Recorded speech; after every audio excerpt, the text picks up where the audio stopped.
Question number 1 की ओर बढ़ते हैं। भारत और किस पड़ोसी देश ने काउंसलर समझौते के तहत कैदियों की लिस्ट का आदान प्रदान किया है?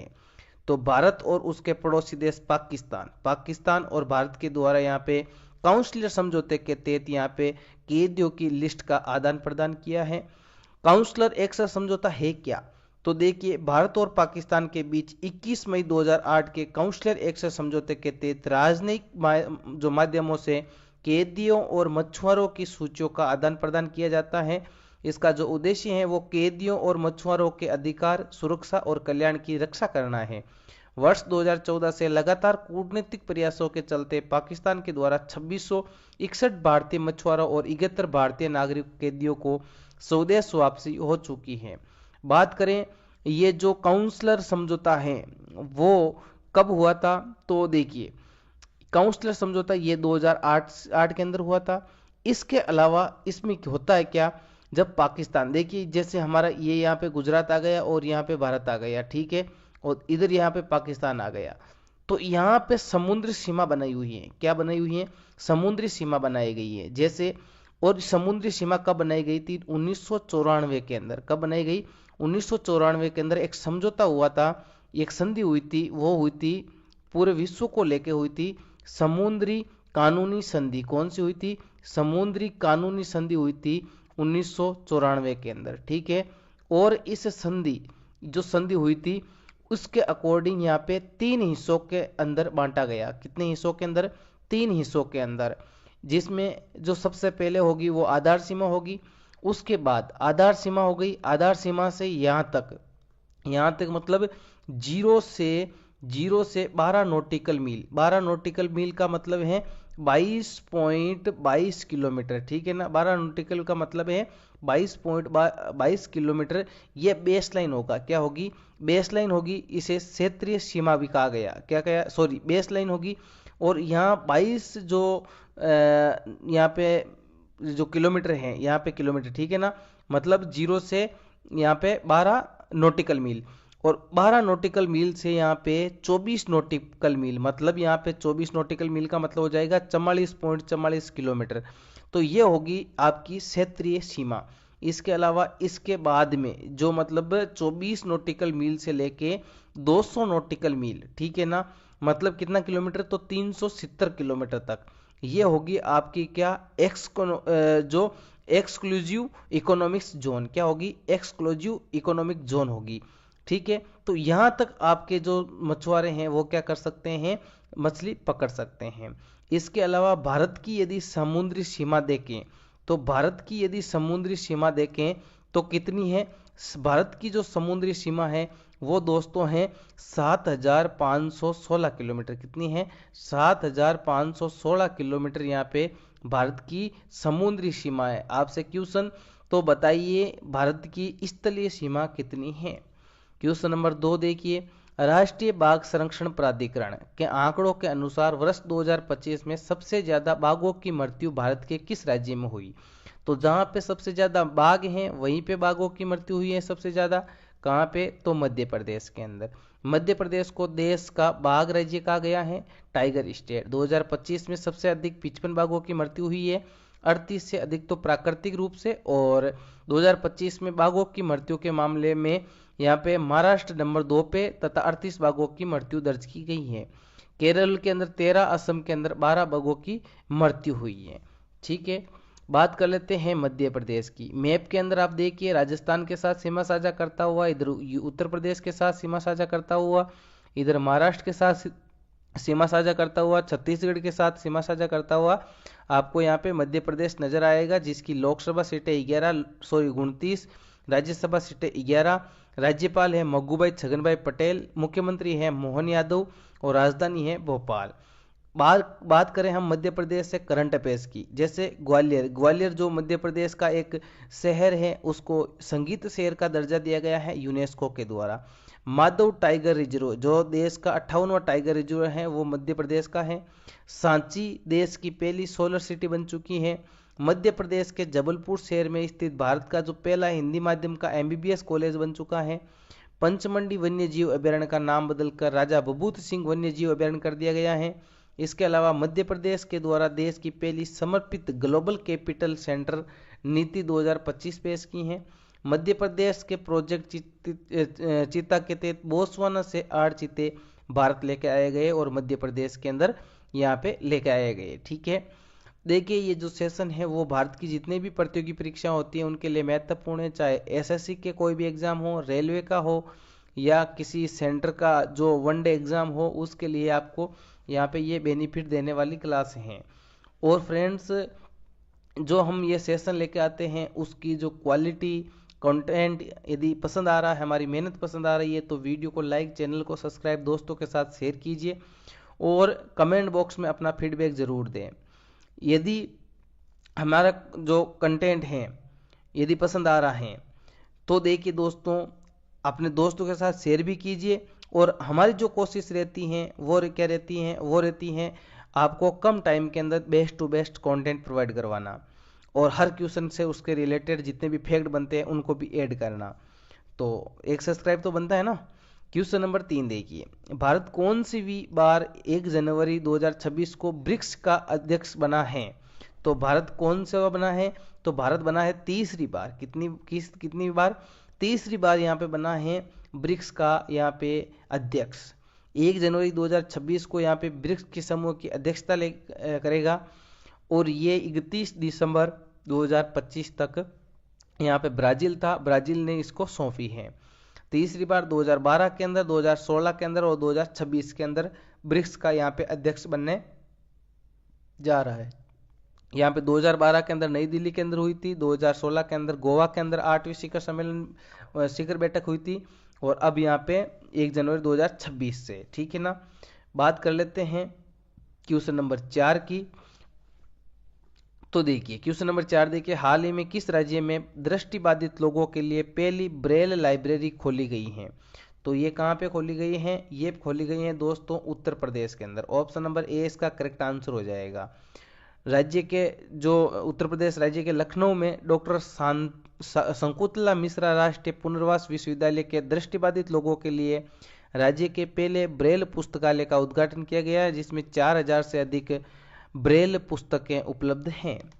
क्वेश्चन नंबर 5 देखने से पहले उत्तर प्रदेश से जो भी करंट अफेयर्स बनते हैं, जैसे अखबार पढ़ना अनिवार्य कर दिया गया है स्कूलों के अंदर उत्तर प्रदेश सरकार के द्वारा। यहाँ पे उत्तर प्रदेश के लखनऊ शहर को यूनेस्को का मौलिक पाक कला शहर दर्जा दिया गया है। उत्तर प्रदेश के जो मथुरा है उसको जरी वाली पोशाक का जे टैग मिल चुका है। भारत का पहला वन विश्वविद्यालय गोरखपुर यूपी के अंदर बना है। नो हेलमेट नो फ्यूल सड़क सुरक्षा अभियान शुरू हुआ है। AK-203 असॉल्ट राइफल्स का निर्माण स्थान अमेठी है जो यूपी के अंदर है। सत्य प्रकाश गोयल ने यहाँ पे उत्तर प्रदेश के अंदर मुख्य सचिव का पदभार संभाला है। राफेल एम्पायर प्राइवेट लिमिटेड के द्वारा उत्तर प्रदेश के गौतम बुद्ध नगर में देश के सबसे बड़े एरो इंजन परीक्षण केंद्र बनाया है। मेरठ के अंदर विश्व स्तर पर मान्यता प्राप्त भारत के पहले अश्व रोग मुक्त अपार्टमेंट को स्थापित किया है। मुख्यमंत्री योगी आदित्यनाथ के द्वारा यहाँ पे अंतरिक्ष यात्री शुभांशु शुक्ला के नाम पर छात्रवृत्ति की घोषणा भी की गई है। क्वेश्चन नंबर 5 देखिए, R.K. श्री राम कुमार को संगीत कला निधि पुरस्कार 2026 से सम्मानित किया गया है। ये किस वाद्य यंत्र से संबंधित है? तो ये थे वायलिन बजाने वाले। क्या बजाने वाले? वायलिन बजाने वाले थे। बात करें तबला वादक के अंदर तो आप बहुत ही प्रसिद्ध नाम जो उस्ताद जाकिर हुसैन, कौन है? उस्ताद जाकिर हुसैन को आपने देखा होगा। यहाँ पे तबला बजाते हुए जाकिर खान, इनका नाम एग्जाम के अंदर पूछा जाता है। इसके अलावा यहाँ पे अल्लाह रखा खान भी आपने सुना होगा। अल्लाह रखा खान सुना होगा आपने नाम। इसके अलावा पंडित किशन महाराज नाम सुना होगा। कौन? पंडित किशन महाराज। पंडित किशन महाराज का नाम भी आपने सुना होगा। इसके अलावा संतूर की बात करें तो यहाँ पे आपके सबसे प्रसिद्ध यहाँ पे एक हुए थे पंडित शिव कुमार शर्मा। कौन हुए थे? पंडित शिव कुमार शर्मा का नाम सुना होगा आपने। इसके अलावा यहाँ पे बांसुरी वादक के अंदर आपका सबसे प्रसिद्ध नाम पंडित कौन? हरिप्रसाद चौरसिया। कौन? पंडित हरिप्रसाद चौरसिया का नाम आपने सुना होगा, ये यहाँ पे बांसुरी वादक। ये जो नाम है बहुत ही इंपॉर्टेंट है, एग्जाम के अंदर पूछा जाता है कि पंडित हरिप्रसाद चौरसिया का किस वाद्य यंत्र से संबंधित है। ठीक है ना। इंपॉर्टेंट अवार्ड्स की बात करें तो transformation leader of the year जेसा को मिला है, इंदिरा गांधी शांति पुरस्कार मिशेल बेचलेट को मिला है, फीफा शांति पुरस्कार डोनाल्ड ट्रंप को, फ्रांस का सेवेलियर पुरस्कार थोटा थराली को, patriot of the year Melania Trump को, विश्व शांति एवं सुरक्षा नेता पुरस्कार श्री रविशंकर को, बुकर पुरस्कार डेविड रेजले को, young champion of the earth Jinali Modi को, दादा साहब फाल्के अवार्ड मोहनलाल को, मरणोपरांत PV Narasimha Rao award doctor Manmohan Singh को, सरस्वती सम्मान भद्रदास को, ज्ञानपीठ अवार्ड विनोद कुमार शुक्ल को, एबेल पुरस्कार मासाकी काशीवारा को, स्टॉकहोम जल पुरस्कार गुंटर बलोसम को, इसके अलावा संगीत कला निधि पुरस्कार आर के राजकुमार को, प्रीतिजगर पुरस्कार लियू जियाकुन को, लता दीनानाथ पुरस्कार कुमार मंगलम बिड़ला को, कृषि मीडिया पुरस्कार अमसी प्रसन्न कुमार को, ब्रिटिश अकादमी पुस्तक पुरस्कार सुनील अमृत को मिला है।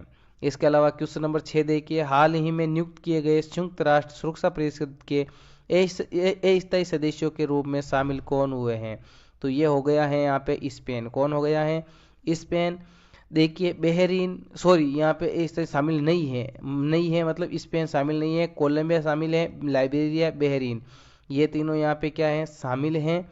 2 साल के कार्यकाल के लिए यहाँ पे संयुक्त राष्ट्र सुरक्षा परिषद के गैर सदस्य बने हैं, जो यहाँ पे डेनमार्क, ग्रीस, पाकिस्तान, पनामा और सोमालिया के साथ मौजूद होंगे। 2026 के अंत तक ये सेवा करेंगे। इसके अलावा जो 5 यूनाइटेड नेशन के मेंबर है उसमें आप देख सकते हो कौन कौन है। 1 नंबर चीन, फ्रांस, रूस, यूनाइटेड किंगडम और संयुक्त राज्य अमेरिका, ये परमानेंट मेंबर है। 7 नंबर क्वेश्चन देखिए, भारत का पहला 3D प्रिंटेड वेदर स्टेशन कहाँ पे स्थापित किया गया है? तो ये किया गया है दोस्तों कहाँ पे? दिल्ली के अंदर। कहाँ पे? यहाँ पे ऑप्शन नंबर सी इसका करेक्ट आंसर हो जाएगा, दिल्ली के अंदर। यहाँ पे भारत का पहला 3D प्रिंटेड यहाँ पे स्वचालित मौसम के तहत स्थापित किया गया है, मतलब वेदर स्टेशन। ये स्टेशन देश भर के मौसम की निगरानी को मजबूत बनाएगा और सटीक मौसम की जानकारी देगा, पूर्वानुमान। इसके अलावा बेंगलुरु के अंदर 3D प्रिंटेड डागर जो पोस्ट ऑफिस कह सकते हो आप, पोस्ट ऑफिस यहाँ पे खुला है बेंगलोर के अंदर। अगला देखिए दिल्ली करंट अफेयर्स की बात करें तो देखिए दृष्टिबाधित महिलाओं के लिए पहला वनटी क्रिकेट विश्व कप नई दिल्ली में आयोजित हुआ। राजीव वर्मा को हाल ही में दिल्ली का मुख्य सचिव नियुक्त किया गया है। दिल्ली में सेमिकॉन इंडिया 2025 के उद्घाटन में केंद्रीय मंत्री अश्विनी वैष्णव ने प्रधानमंत्री नरेंद्र मोदी को भारत की पहली स्वदेशी चिप सौंपी है। बैडमिंटन विश्व चैंपियनशिप 2026 का आयोजन दिल्ली कर रहा है। दिल्ली पुलिस का नया आयुक्त बना हुआ है सतीश गोलचा। नई दिल्ली में 11वें राष्ट्रीय हथकरघा दिवस समारोह के दौरान हार्ट ऑन व्हील्स की शुरुआत की गई है। दिल्ली विधानसभा भारत की पहली ऐसी विधानसभा है जो पूरी तरह से सौर ऊर्जा से संचालित हो रही है। क्लाउड सीडिंग, पहला ई वेस्ट इको पार्क। इसके अलावा प्रधानमंत्री ने मोदी जी के द्वारा सेंट्रल विस्टा प्रोजेक्ट के तहत कर्तव्य भवन का उद्घाटन किया है। क्वेश्चन नंबर 8 देखिए, भारत की पहली बुलेट ट्रेन किन 2 शहरों के बीच चलाई जा रही है? तो ये अहमदाबाद और मुंबई के बीच चलाई जा रही है। गुवाहाटी हावड़ा के बीच यहाँ पे जो हमारी कौन सी ट्रेन? वंदे भारत ट्रेन। कौन सी train? Vande Bharat train, Vande Bharat sleeper train, ठीक है ना, स्लीपर ट्रेन चलाई गई। इसके अलावा जिंद सोनीपत के बीच हाइड्रोजन, भारत की पहली हाइड्रोजन ट्रेन चलाई गई। इसके अलावा जम्मू कश्मीर से कन्याकुमारी की बात करें तो हाइपर लूप चलाया जाएगा, वो यहीं पे चलाई जाएगी, जिसके अंदर जम्मू कश्मीर से कन्याकुमारी ओनली फॉर 2 घंटे के अंदर पहुंचा जा सकता है। भारत की पहली बुलेट ट्रेन 15 अगस्त 2027 को शुरू की जाएगी। ये ट्रेन मुंबई से Ahmedabad high speed rail corridor पर चलेगी। इस कॉरिडोर 508 किलोमीटर लंबा, गुजरात में 352 किलोमीटर, महाराष्ट्र में 156 किलोमीटर रहेगा। इसकी जो विशेषता है वो जापानी की प्रसिद्ध शिकासेन तकनीक के उपयोग किया जाएगा। अधिकतम स्पीड 320 किलोमीटर प्रति घंटा रहेगी और इस परियोजना के तहत भारत के आधुनिक परिवहन नेटवर्क की एक नई दिशा मिलेगी। क्वेश्चन नंबर 9 देखिए, भारत का पहला स्लैम फ्री मेगा सिटी कौन सा शहर बन चुका है? तो वो बन चुका है दोस्तों कौन सा? सूरत शहर। कौन बन चुका है? सूरत शहर बन चुका है यहाँ पे स्लैम फ्री सिटी। बात करें अगले एक्स्ट्रा फैक्ट की, जैसे देश की पहली हाइड्रोजन वाटर टैक्सी वाराणसी के अंदर, टेम्पलेट ग्लास प्लांट नोएडा के अंदर, भारत की पहली महिला आधारित फूड हब मुंबई, भारत का पहला पशु stem cell biotech biobank Hyderabad, सौर ऊर्जा से चलने वाली भारत की पहली विधानसभा दिल्ली की, दुनिया का सबसे बड़ा मेडिटेशन सेंटर वाराणसी, दुनिया की सबसे बड़ी ऑफिस बिल्डिंग सूरत, भारत की पहली trans media entertainment city Amaravati, UNESCO में सिटी ऑफ गैस्ट्रोनॉमी में नामत है लखनऊ, भारत की पहली नाइट सफारी लखनऊ, भारत की पहला e waste eco park Delhi, देश की पहली सोलर सिटी सांची, देश की पहली traffic light free city Kota, देश का पहला भिखारी मुक्त शहर इंदौर, देश की पहली वेटलैंड सिटी इंदौर और उदयपुर, देश का पहला diabetes bio bank Chennai, Bharat की पहली हाइड्रोजन चालित कोच चेन्नई, देश का पहला under water metro Kolkata, Bharat का पहला सेमीकंडक्टर नवाचार संग्रहालय हैदराबाद, रियल टाइम बाढ़ का पूर्वानुमान प्रणाली शुरू करने वाला भारत का पहला शहर चेन्नई, भारत का पहला ग्लास सस्पेंशन ब्रिज बजरंग सेतु ऋषिकेश में लगाया गया। क्वेश्चन नंबर 10 लास्ट क्वेश्चन, केंद्रीय पर्यावरण मंत्रालय के द्वारा किस राज्य में कलई 2 परियोजना लोहित नदी पर मंजूरी मिली है? तो ये मिली है अरुणाचल प्रदेश की लोहित नदी पे।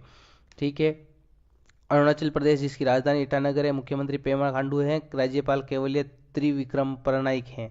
अरुणाचल प्रदेश आप देख सकते हो ये किन किन इधर पूर्वोत्तर के अंदर यहाँ पे चाइना से सीमा साझा करता हुआ आपको देख सकते हो। करंट अफेयर्स की बात करें तो समय पर पेंशन वितरण के लिए ई भविष्य पहल अरुणाचल प्रदेश के द्वारा, टाटो 2 नामक जल विद्युत परियोजना, अरुणाचल प्रदेश की पर्वतारोही कबक यानो माउंट किलिमंजारो पे चढ़ी है। अरुणाचल प्रदेश सरकार के द्वारा 2025 से 35 तक जल विद्युत दशक को घोषित किया गया है। रक्षा मंत्री राजनाथ सिंह जी के द्वारा नेपिचू सुरंग का उद्घाटन किया गया है। 100% घरेलू नल जल कनेक्शन हासिल करने वाला उत्तर पूर्वी राज्य अरुणाचल प्रदेश है। आपके क्वेश्चन ऑफ द डे रहेगा, इजराइल के प्रधानमंत्री बेंजामिन नेतन्याहू के द्वारा 2026 का इजराइल शांति पुरस्कार प्रदान करने का ऐलान किया था, तो ये दिया है डोनाल्ड ट्रंप को। किसे देंगे? ये देंगे डोनाल्ड ट्रंप को। ठीक है ना, इसका सही आंसर डोनाल्ड ट्रंप से हो जाएगा। और आपके लिए होमवर्क रहेगा, भारतीय महिला हॉकी टीम के मुख्य कोच दूसरी बार किसे नियुक्त किया गया है? ऑप्शन 4 हैं, सही आंसर कमेंट बॉक्स में देना है। अब हम कर लेते हैं एक बार रिवीजन की। रिवीजन के अंदर देखें, निकोलस मादुरो की गिरफ्तारी के बाद राष्ट्रपति बन चुकी है वेनेजुएला की डेल्सी रोड्रिगेज। भारत चाइना को पछाड़ते हुए दुनिया का सबसे बड़ा चावल उत्पादक देश बन चुका है। 5 जनवरी को राष्ट्रीय पक्षी दिवस मनाया जाता है। बांग्लादेश के द्वारा इंडियन प्रीमियर लीग 2026 के प्रसारण पर रोक लगा दी है। इजराइल के द्वारा भारत के पहले made in India universal multi calibre rocket launch Suryastra के लिए भारतीय सेना से समझौता किया है। तेलंगाना राज्य के अंदर भारत का सबसे बड़ा inland rainbow trout forum launch किया है। चाइना के द्वारा यहाँ पे भारतीय व्यापार यात्रियों के लिए EB4 वीज़ा शुरू किया है। और चाइना ने देश के लोदी नामक नया मिसाइल विध्वंस पोत लॉन्च किया है। महाराष्ट्र पुलिस के जो DGP बन चुके हैं सदानंद वसंत देते। 72वें राष्ट्रीय वॉलीबॉल टूर्नामेंट का उद्घाटन वाराणसी में होने जा रहा है। 2026 में क्षेत्रीय AI इम्पैक्ट कॉन्फ्रेंस यहाँ पे राजस्थान के अंदर की जाएगी। तो आज के लिए बस इतना ही। यदि वीडियो पसंद आया तो लाइक, चैनल को सब्सक्राइब, दोस्तों के साथ शेयर और फीडबैक के लिए कमेंट बॉक्स आपके लिए ओपन है। नए हो चैनल पे तो चैनल को सब्सक्राइब करके बेल आइकन को प्रेस कर लीजिए। और अधिक जानकारी के लिए टेलीग्राम चैनल जिसका लिंक वीडियो के डिस्क्रिप्शन के अंदर दिया गया है वहाँ से आप ज्वाइन कर सकते हो। Thank you. जय हिंद, जय भारत।